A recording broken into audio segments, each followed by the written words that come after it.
Bem, de um advogado eleitoralista para outro, nosso entrevistado agora é o advogado especialista em direito eleitoral, Luiz Fernando Casagrande Pereira, que chega na programação da Jovem Pan para conversar conosco também do que foi essa jornada de processo eleitoral em 2024.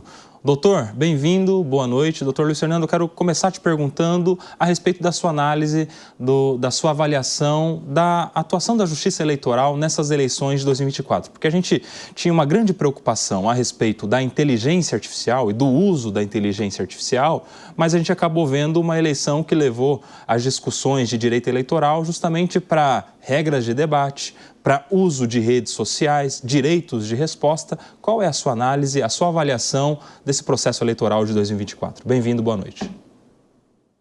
Boa noite, obrigado pela oportunidade. Eu diria que quem fez uma previsão de que a Justiça Eleitoral teria um papel muito preponderante, muito protagonista, errou. Inclusive no tema de inteligência artificial, inclusive no tema do controle de fake news. A rigor, a intervenção da Justiça Eleitoral foi muito menor do que se imaginava. Quando foram aprovadas as resoluções do TSE, houve um receio, todo mundo, de que haveria uma intervenção muito grande da Justiça Eleitoral. Isso não se verificou na eleição de 2024, o que é bom sinal. Quanto menos aparece a Justiça Eleitoral, melhor para a democracia. E eu diria, então, que ganhou a democracia com essa atuação mais discreta, cirúrgica, muito casuística da Justiça Eleitoral brasileira na eleição municipal. Doutor Luiz Fernando, a gente vai abrir para algumas perguntas. O Bruno Pinheiro está conosco, nosso comentarista aqui na cobertura, vai te fazer uma pergunta.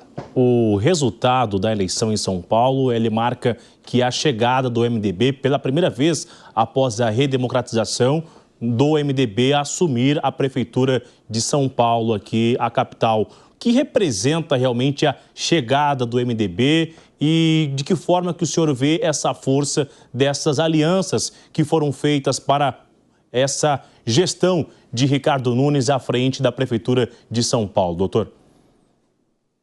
Olha, há muito tempo, a rigor, os partidos perderam nitidez ideológica, programática.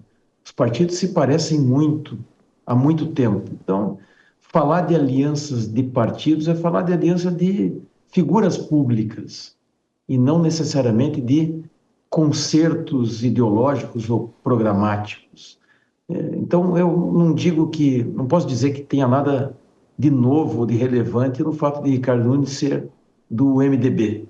Poderia ser do PSD, do qualquer outro partido, e nesse campo do centro da política brasileira, os partidos se parecem muito e a diferença do ponto de vista ideológico se dá nos extremos. O Ricardo Nunes está no centro, ser do MDB não significa muita coisa se comparado esse MDB com todos os outros partidos que estão nesse grande centro da política brasileira, à exceção dos dois extremos.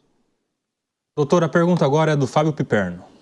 Doutor, boa noite. O senhor abordou na sua resposta inicial a questão da justiça eleitoral, que também agora há pouco eu elogiei bastante. Eu acho que foi inclusive uma das grandes vencedoras desse pleito, porque foi uma eleição rápida, tranquila, sem contestações e que, de certa forma, acabou neutralizando o fantasma que pairava em relação a possíveis ameaças que a inteligência artificial poderia gerar. O senhor considera que a legislação vigente já é suficientemente boa e adequada para conter qualquer tipo de exagero que a inteligência artificial pudesse eventualmente causar? Eu acho que não é, até porque não há ainda uma legislação sobre o tema. O que há são resoluções do TSE disciplinando o tema. De qualquer forma, a ameaça da inteligência artificial ficou no campo da ameaça.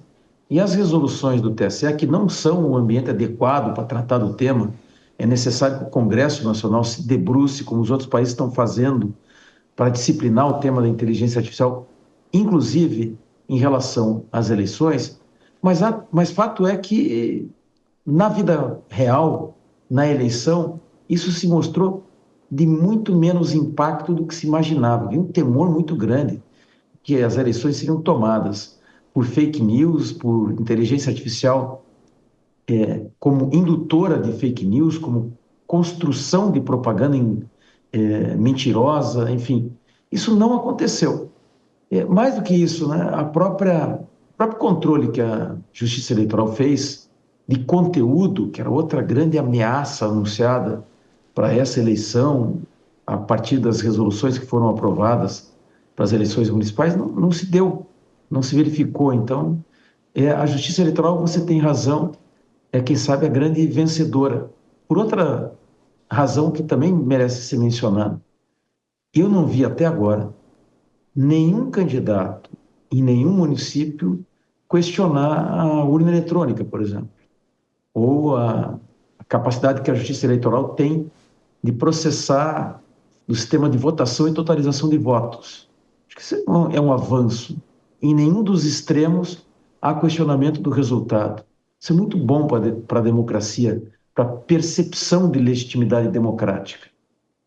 Doutor Luiz Fernando, eu quero a sua análise, já que a gente começou nesse assunto de regulamentação, de normas da Justiça Eleitoral, a preocupação com a inteligência artificial. Eu quero a sua avaliação sobre o que a gente pode levar dessas eleições de 2024 para a regulamentação das próximas eleições, seja por resoluções do TSE, seja pela discussão que já acontece na discussão do novo Código Eleitoral em trâmite no Congresso Nacional. Há alguma experiência, algum evento destas eleições que possa gerar alguma norma para as eleições de 2026, na sua avaliação? Eu diria que muito pouco. Eu diria que não tem nenhum comportamento na eleição de 2024 que nos dê o caminho para a construção de alterações relevantes na disciplina eleitoral. Eu acho que o mais importante é, de uma vez por todas, o Senado aprovar o novo Código Eleitoral que já foi aprovado pela Câmara. O Código Margarete Coelho, como é chamado, por conta da relatora na Câmara, está pronto para ser votado no Senado e dá um salto qualitativo sem precedentes na legislação eleitoral brasileira. Vai ser modelo para o mundo. E o Senado tem que agora aprovar esse Código Eleitoral para as eleições de 2026 e a gente terá eleições ainda mais seguras. Isso eu posso, com certeza, concluir. Eu acho que 2024 muito mais afastou medos do que criou receios que nos obrigasse a construir um novo modelo. O bom modelo está lá no Código Eleitoral que está parado no Senado. Muito bem, agora para fechar, doutor Luiz Fernando, vou reproduzir a você a pergunta que fiz há pouco ao Cristiano Vilela. A gente estava discutindo aqui a relevância da performance do Pablo Marçal e a promessa dele de que 2026 é logo ali, ou seja, ele se coloca como um personagem ativo a partir de agora na política, mas ele está respondendo ao processo judicial, eleitoral do laudo. Qual é a sua avaliação sobre esse processo? Você acha que isso pode gerar uma inelegibilidade?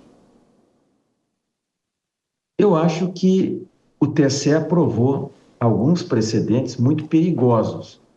Tanto cassação de mandato como inelegibilidade devem ser usadas com muito critério. É assim no mundo inteiro. Não se caça mandato por qualquer ilícito eleitoral. Ele tem que ter uma gravidade objetiva e subjetiva muito relevante. Isso vale também para as inelegibilidades. O problema é que o TSE, e eu vou citar aqui um caso, o caso Francisquini, do Paraná, relativizou muito o conceito de gravidade objetiva e subjetiva e passou a cassar mandatos e a impor sanções de inelegibilidade com muita flexibilidade, eu diria sem um dever de cuidado que o caso requer. Eu acho que o fundamental é que o TSE, eu não estou analisando o caso do Pablo Marçal, mas o importante é que o TSE retome uma jurisprudência mais antiga e muito melhor do que a atual, que é só cassar mandatos e impor sanção de inelegibilidade em casos extremos. A democracia não convive bem, nem aqui no Brasil, em nenhum lugar do mundo, com muita intervenção da Justiça Eleitoral.